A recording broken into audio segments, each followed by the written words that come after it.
He kōna ipurangi tēnei nā te reo irirangi o Aotearoa. The Prime Minister acknowledges that feelings were heated at Waitangi today, but believes at times there wasn't enough respect shown to some speakers. Both Winston Peters and David Seymour engaged in jousting with people at the treaty grounds, with much of the ACT leader's speech drowned out by waiata.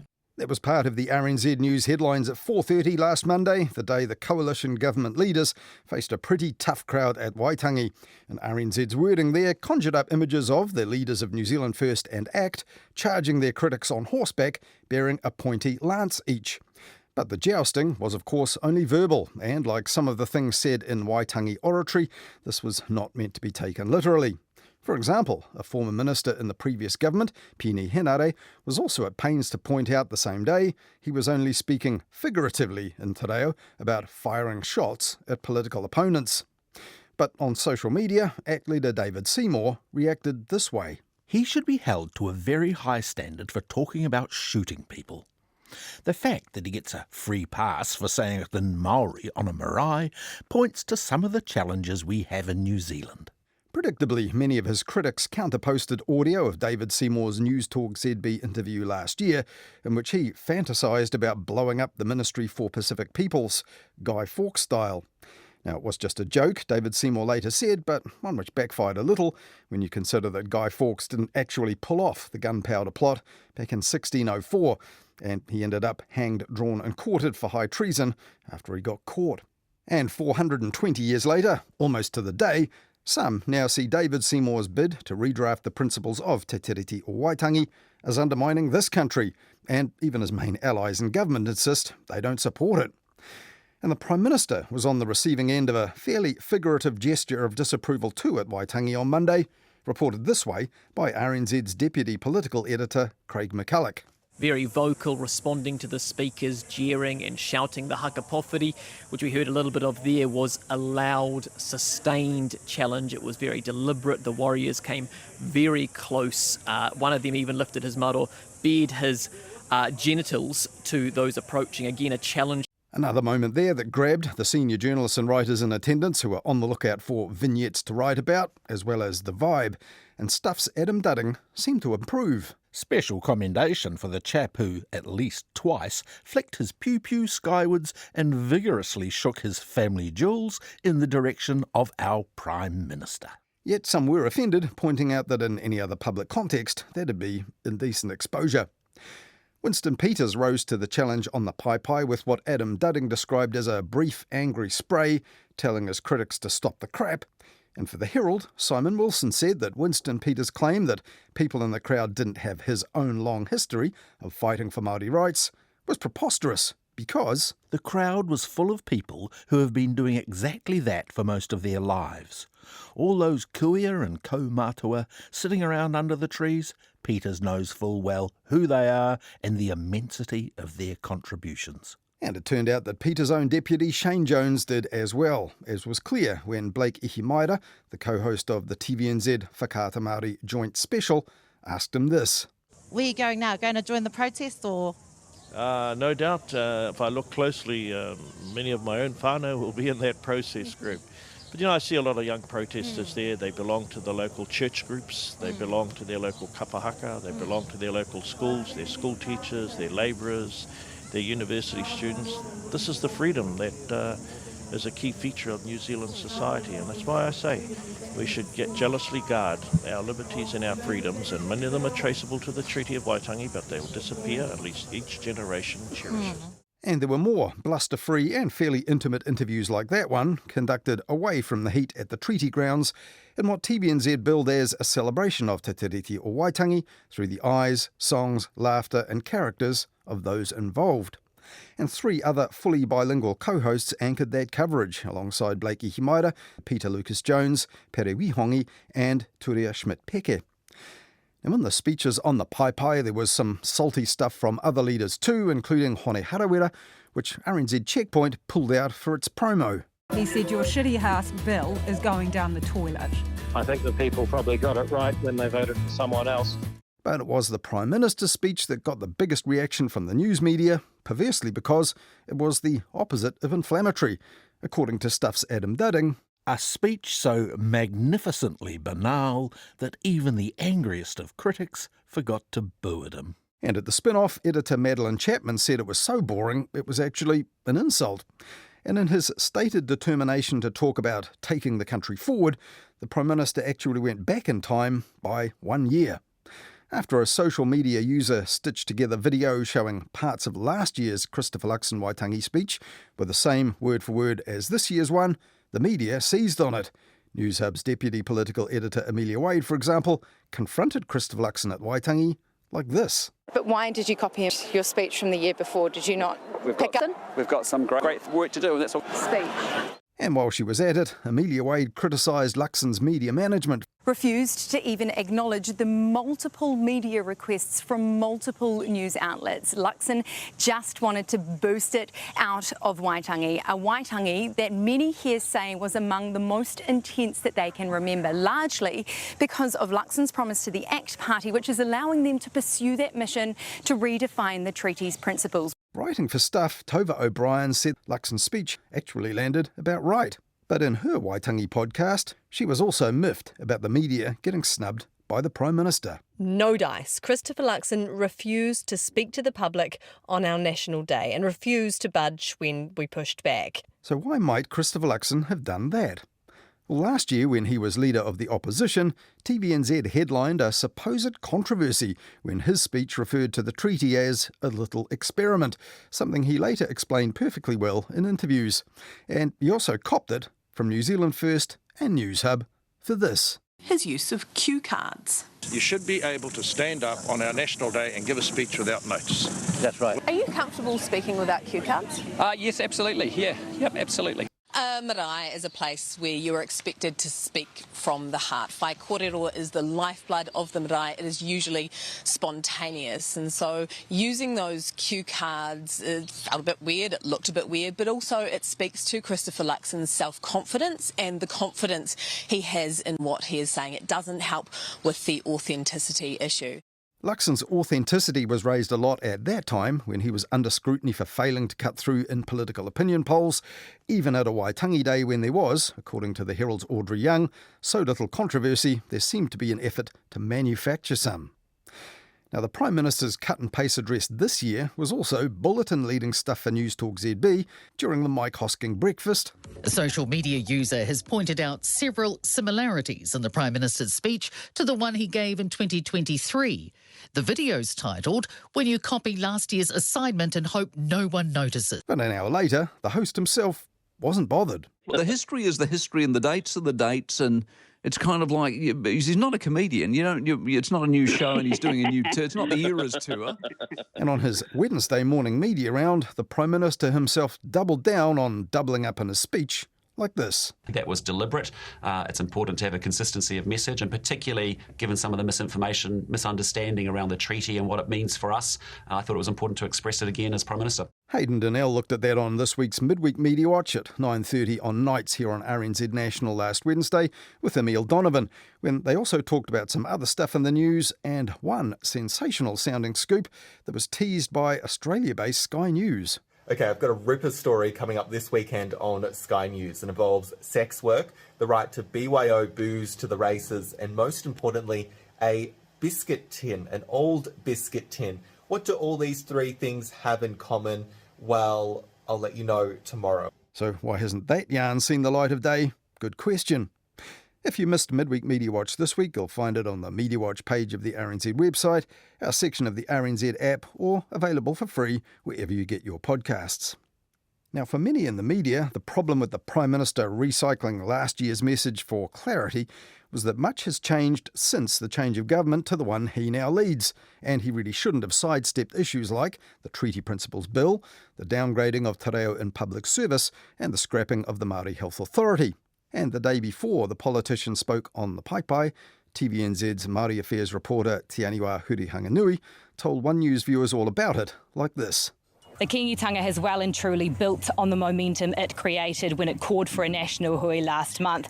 Their presence has set Waitangi alight, and the energy they brought to the treaty grounds was nothing short of profound. The stage for Waitangi has now been set. The concerns of Te Ao Māori has been laid out on the table, and all that's left now is for the government to front up to it.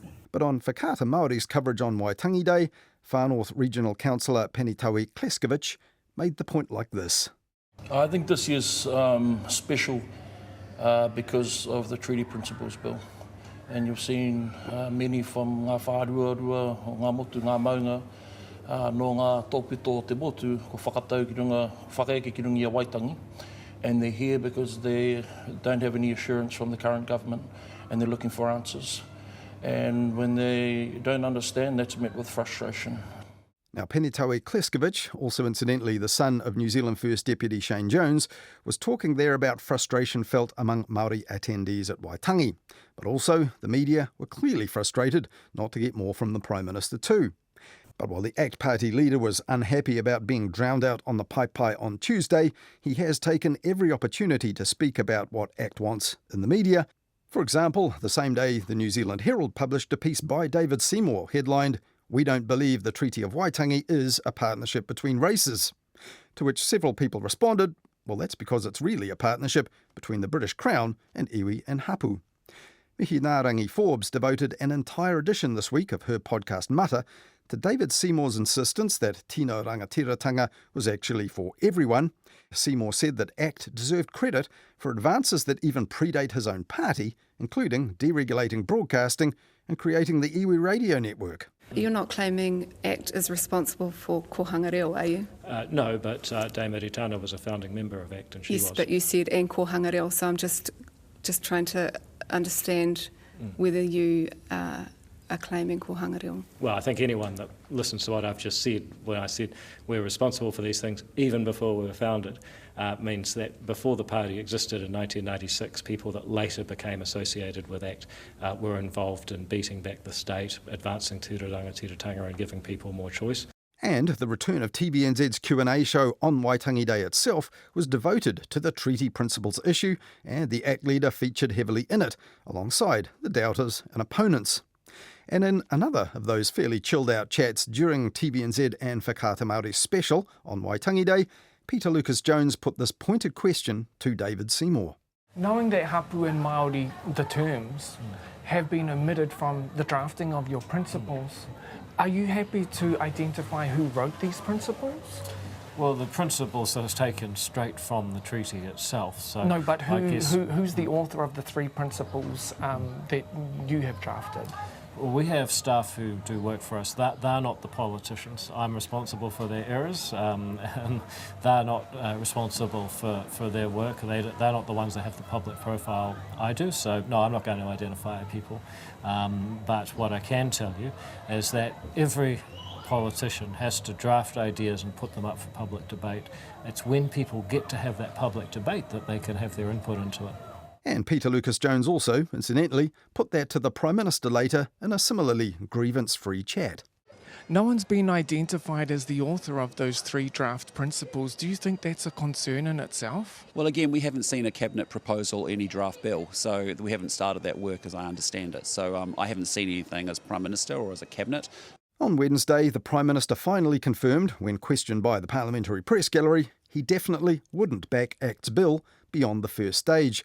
This semantic shift went straight to the top of News Hub at 6. David Seymour's Treaty Principles Bill is dead in the water. The Prime Minister this afternoon finally and unequivocally ruled out supporting it past its first reading. After which News Hub played the rule-in, rule-out game with the Prime Minister. You are ruling out supporting this bill beyond select committee process. I can tell you that the National Party position, and leader of the National Party now, not as Prime Minister, is that we will not be supporting that bill. But only hours earlier, ACT had already launched what it called a new information campaign and a fresh website to try and change public hearts and minds on the issue. And it's not the first such effort.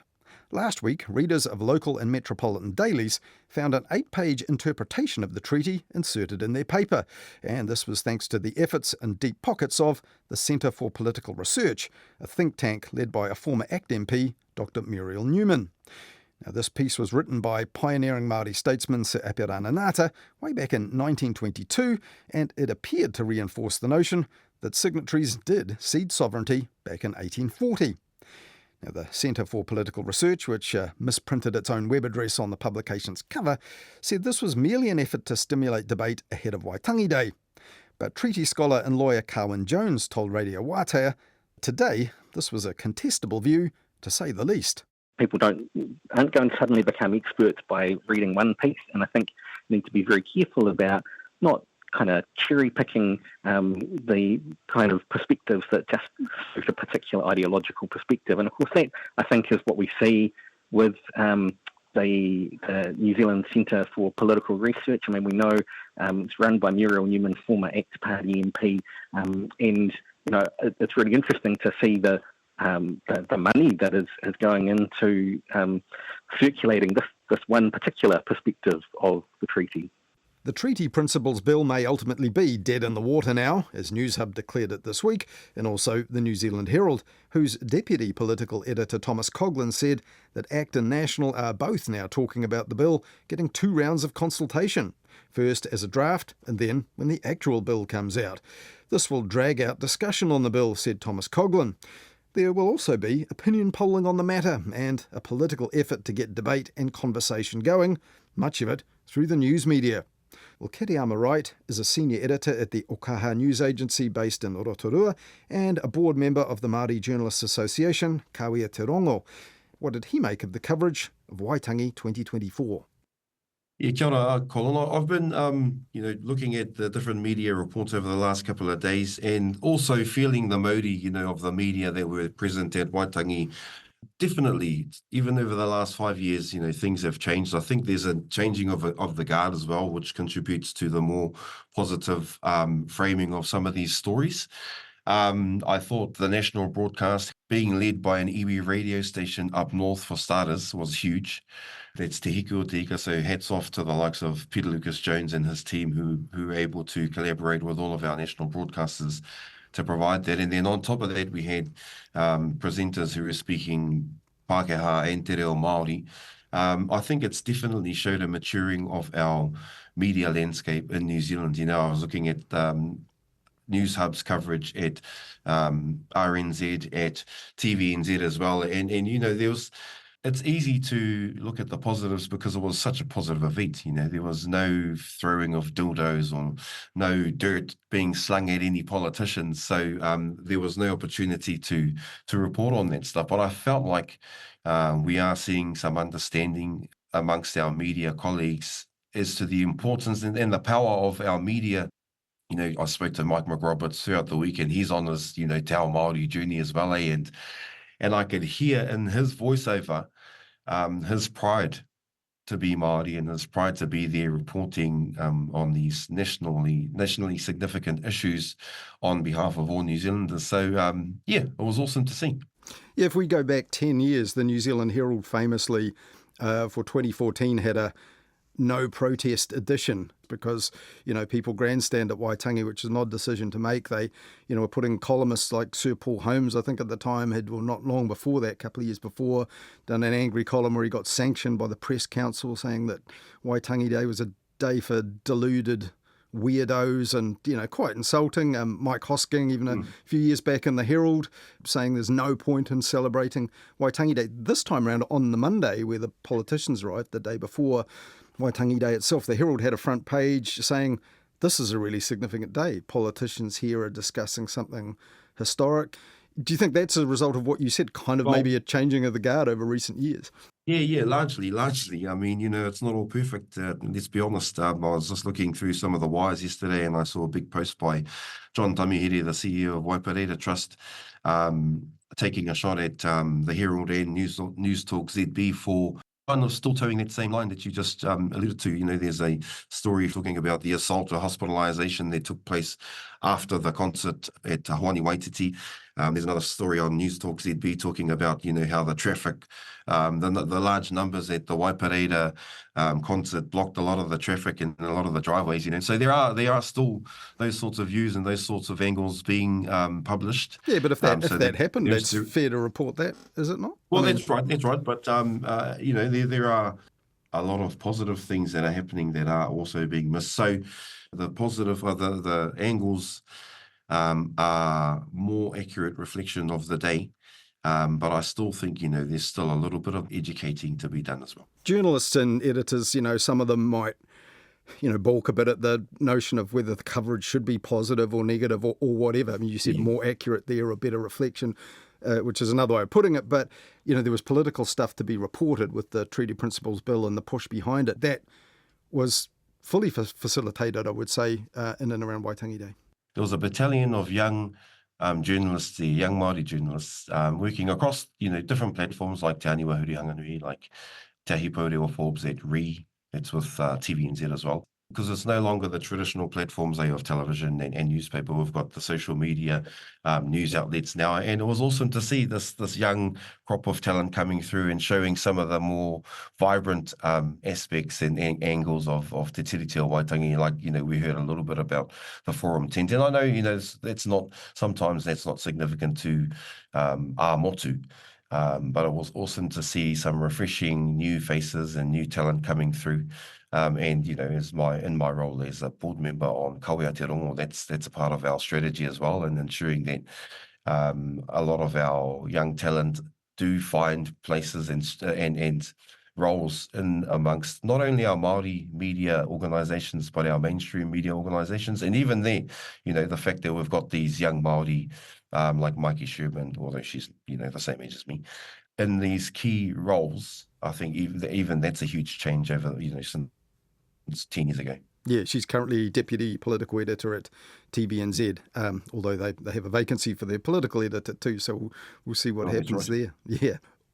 A lot of national news outlets, they ran this line of like, some politician said it, Christopher Luxon and his government has achieved the feat of unifying Māori. I don't know whether you think that's really true, or maybe Māori opinion is a bit more diverse, but there was certainly a message that came through in the media. But if there's something in that, journalists working for Māori media, are they expected by the audience maybe to reflect that?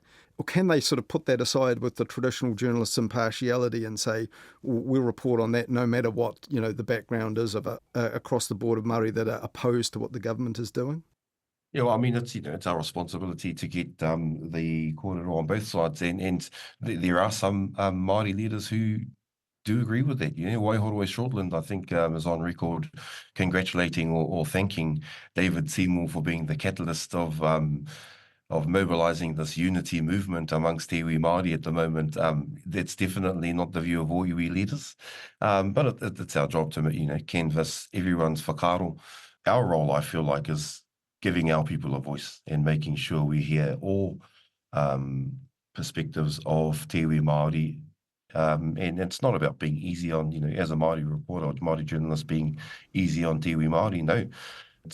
But do they feel the pressure, sorry to interrupt you, that if there is a unity that was reflected in Waitangi in opposition to, what the ACT parties proposed and what they think the government might be facilitating, not just the Treaty Principles Bill, but other things, Te Reo and Māori Health Authority, all that sort of stuff, is there a pressure on them to maybe reflect a sense of unity in opposition to the government, which, some would say, actually, that's not impartial journalism?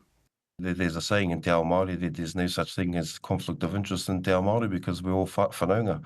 It definitely is hard, but those are the sorts of principles that we try and teach our young ones coming up.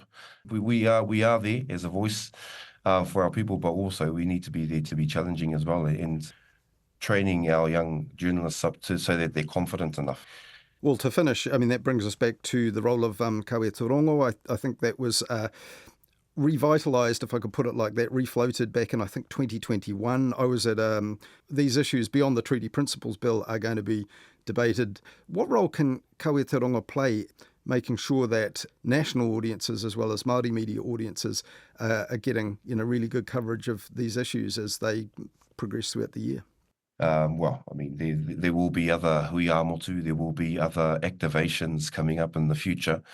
And that is important, to be able to use the people who understand the nuances and the contexts of all of this kōrero to portray the message not only for a Māori audience, but for a non-Māori speaking and non-Māori perspective audience as well. And I think we're lucky, in the sense that we have the likes of Te Aniwa and there, Mikey in there at TVNZ, Mike and Annika at News Hub. Some of them are, they've done the mahi. I think our ability to report on these issues in the mainstream media are far better now than they were 5 or 10 years ago. A concern, I suppose, of Kawe Aotearongo's moving forward is that, the Māori broadcasting landscape doesn't seem to be safe right now. Having spoken to the CEO of Te Māngai Pāho this week, actually on Waitangi Day, he's yet to have his meeting with the Minister, Tama Pōtaka. So we're still a little bit in the dark as to the future of Māori media under this government. But we are looking at steps to kind of mitigate or ensure that the role of Māori media remains as it did, when Huirangi Waikere Puru and them challenged it at the Waitangi Tribunal more than 30 years ago. So it's going to be interesting. We're looking at still doing our jobs, but also maintaining our broadcasting landscape as well. One initiative of the former government that the current one doesn't support was that public interest journalism fund. As part of that, they prioritised Māori content and roles in the 3 years that was in operation. Things like Radio Wate, for example, was able to put more people in its newsroom, expand its programming. There were sort of partnership editors, even things like, say, National Geographic magazine, like outside of, the strict daily news sort of diet. They were able to get one of their contributors to take a role in the organisation as a partnership editor, improve its coverage of Te Ao Māori and its output. Do you think that sort of stuff has paid off? Well, while we did support the idea of, and we were in discussions before the PIJ funding, came about, while we support the idea of the Public Interest Journalism Fund, my challenge to all of these organisations is front up your own money. They shouldn't have to wait for extra money to provide opportunity for these roles. TVNZ, News Hub or Discovery, and I see they've grown a conscience because they were going to scrape the Māori Affairs role, and now I can see it's being advertised again. So that's a positive step forward. But that's my challenge to all of these other organisations, is they shouldn't wait for extra money to give Te Iwi Māori a voice. There should be a responsibility on them to use the money that they already have to create these roles, these Māori editor roles, these Māori Affairs roles. While we're having this discussion about Te Tiriti o Waitangi, we should be looking at how are we achieving honouring Te Tiriti o Waitangi in our own organisations. And so that's my whakaaro, and my hope is that, do fund these roles themselves, because it's important for the future of our nation. That was Kiriama Wright, Senior Editor at the Rotorua-based Ōkaha News Service and also a board member of the Māori Journalists Association, Kawe Aotearongo.